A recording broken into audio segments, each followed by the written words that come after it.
The director called, "Cut." The audience started leaving. Steve Harvey waved goodbye and the lights began dimming. The show was over, except one camera operator forgot to turn off his equipment, and what that camera captured in the next 8 minutes would become the most watched behind-the-scenes moment in television history. Because when Steve Harvey thought nobody was watching, he did something that revealed who he really is. It was February 18th, 2021, at the Family Feud studios in Atlanta, Georgia. It had been a long day of tapping, 3 episodes back-to-back, each one requiring Steve's full energy and attention. By the time the final show wrapped at 6:47 p.m., everyone was exhausted and ready to go home. The last episode had been particularly fun. The competing families, the Johnsons from Michigan and the Washingtons from Georgia, had been hilarious. The Johnsons had won $20,000, and there had been lots of laughter, surprising answers, and those classic Steve Harvey reactions that made the show so popular. When the director called cut on the final episode, the standard post-show routine kicked into motion. The audience began gathering their belongings. The winning Johnson family took photos with Steve on stage. The production assistant started getting people toward the exits. The crew began the process of breaking down equipment for the day. Steve did what he always did.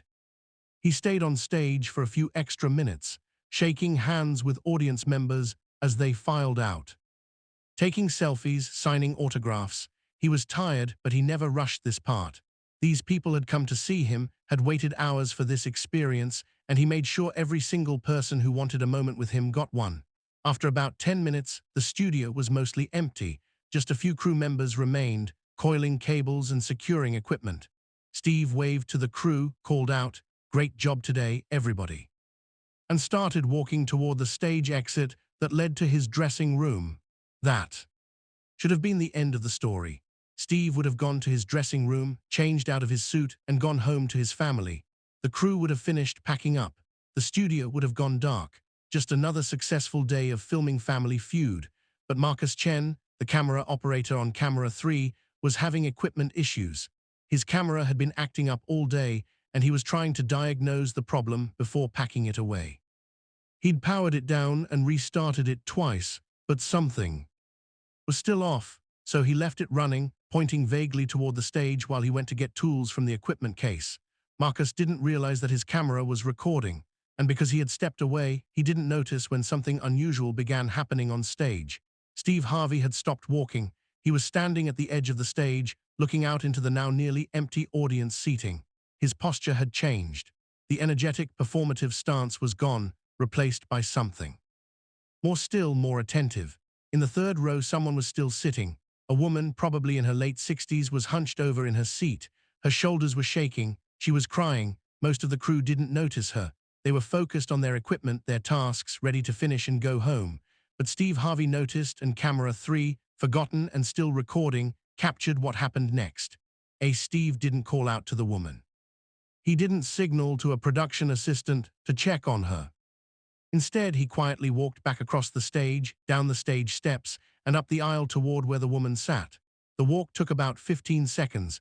During those 15 seconds, Steve's entire demeanor transformed. The television host disappeared. The celebrity disappeared. What remained was just a concerned human being approaching another human being who was clearly in distress. "Ma'am," Steve's voice was soft, gentle. The microphone had been turned off, but camera 3's audio, still running, picked up his words. "Are you all right?" The woman looked up, startled. Her face was wet with tears. When she recognized Steve Harvey standing in the aisle beside her, she looked mortified. "Oh my God, I'm so sorry," she said, wiping her face frantically.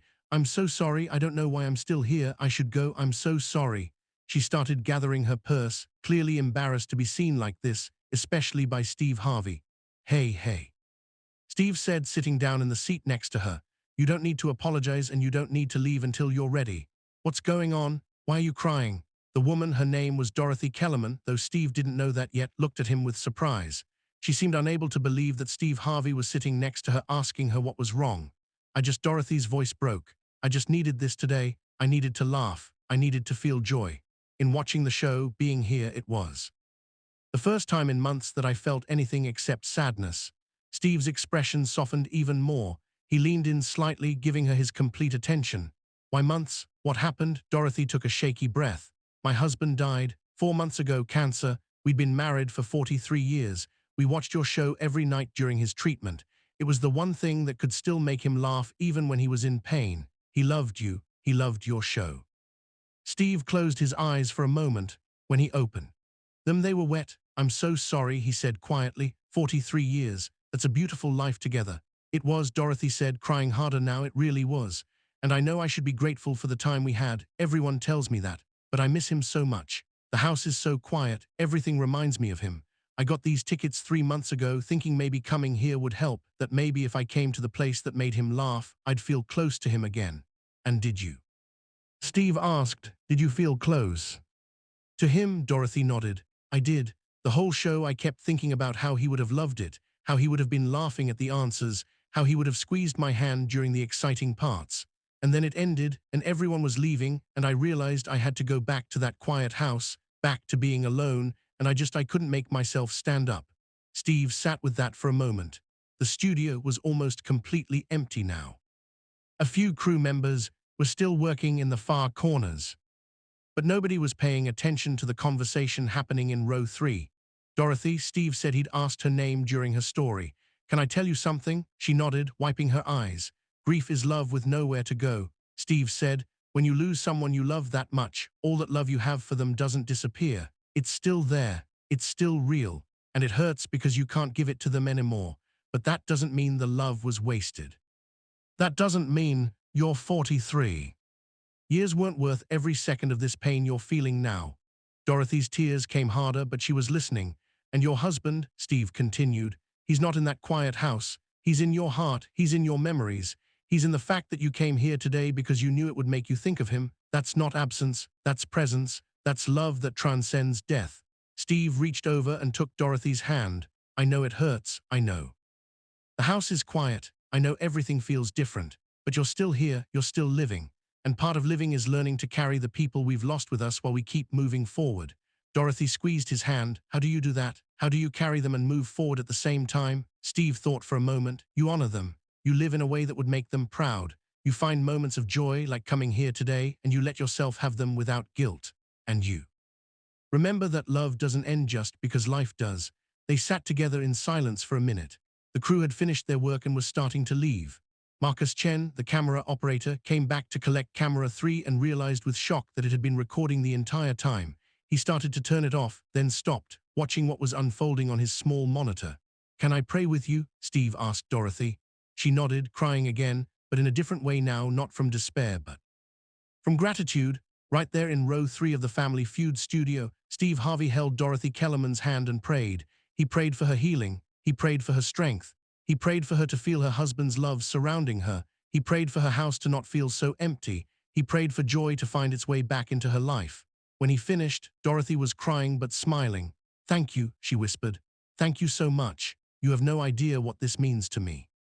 I think I do, Steve said gently. We've all lost people we love. We've all felt that emptiness. You're not alone in this, even when your house is quiet. Steve helped Dorothy stand. He walked her out of the studio, his arm around her shoulders. He walked her all the way to the parking lot. He made sure she was okay to drive. He gave her his personal assistant's phone number and told her to call if she ever needed anything. And Dorothy, Steve said before she got in her car, your husband was right to love this show because he knew what really matters. Connection, laughter, family, and love. You keep watching, and every time you do, know that you're not just watching a game show. You're keeping a promise to someone who loved you for 43 years. Dorothy drove away, her face still teared, but peaceful in a way she hadn't felt in months. Steve stood in the parking lot for a moment, collecting himself. Then he walked back inside, went to his dressing room, and went home to his family. Camera 3's footage sat on a hard drive for 3 days before anyone reviewed it. Marcus Chen had tagged it as accidental recording B-roll and didn't think much of it. But when the editing team reviewed all footage from that day's shoot, someone noticed the timestamp and decided to watch. What they saw left the entire production team in tears. The raw, unscripted, completely genuine moment of Steve Harvey comforting a grieving widow. The prayer, the walking her to her car, all of it captured by the forgotten camera. The producers debated what to do with the footage. It felt private, almost sacred. This wasn't meant to be seen. This was Steve being human, not Steve being a performer. They called Steve to ask his permission before doing anything with it. Steve listened to the situation and was quiet for a long moment. Did Dorothy sign a release? He asked. Everyone who enters the studio signs general releases, the producer said, but we're not comfortable using this without explicit permission from her. We are trying to track her down, find her, Steve said. Ask her if she's comfortable with it being shared. If she is, you can use it, but only if she's okay with it. This is her story, not mine. It took 2 days to find Dorothy Kellerman's contact information. When producers called her and explained about the footage, Dorothy was silent for a long moment. Then she said something that surprised them. Share it, Dorothy said. Please share it, because if my story can help even one person who's grieving, if Steve's kindness can remind even one person that compassionate people still exist in this world, then something good comes from my pain. My husband would have wanted that. The footage aired as a special segment during a regular episode 3 weeks later. The network warned viewers it was different from the usual content, more serious, more emotional, but meaningful. The response was overwhelming. Over 6 million people watched the segment online within 48 hours. It was shared over 15 million times across social media. Comments poured in from people who'd lost loved ones, people who were grieving, people who felt alone, all saying the same thing. This reminded them that they weren't alone. But the most powerful responses came from people who said the segment changed how they saw Steve Harvey. I thought he was just a funny game show host. One comment read, I had no idea he was this kind of human being.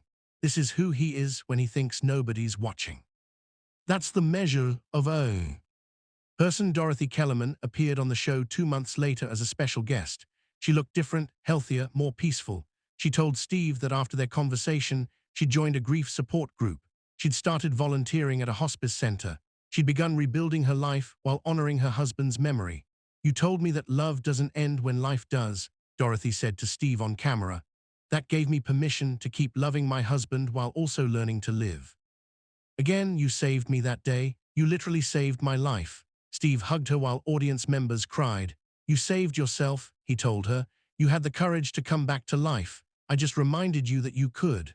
The forgotten camera footage became one of the most important pieces of content Family Feud ever produced, not because it was entertaining, but because it was real. It showed Steve Harvey as he truly was, not performing compassion for cameras, but living it when he thought nobody was watching. Marcus Chen, the camera operator who forgot to turn off his equipment, was initially worried he'd be reprimanded. Instead, he was thanked. His accidental recording had captured something that couldn't have been staged or scripted: authentic human goodness. Today, that footage is used in training for television production staff as an example of why cameras should sometimes keep rolling. Because the most meaningful moments often happen in the spaces between performance, when people forget they're being watched and simply act from their hearts.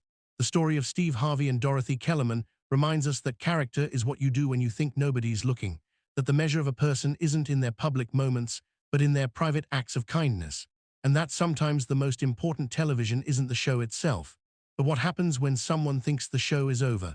If this story of unexpected compassion moved you, make sure to subscribe and hit that like button. Share this video with someone who needs to be reminded that genuine kindness still exists in this world.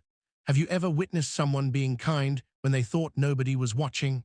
Tell us your story in the comments below. And don't forget to ring that notification bell for more incredible true stories about the moments that show us who people really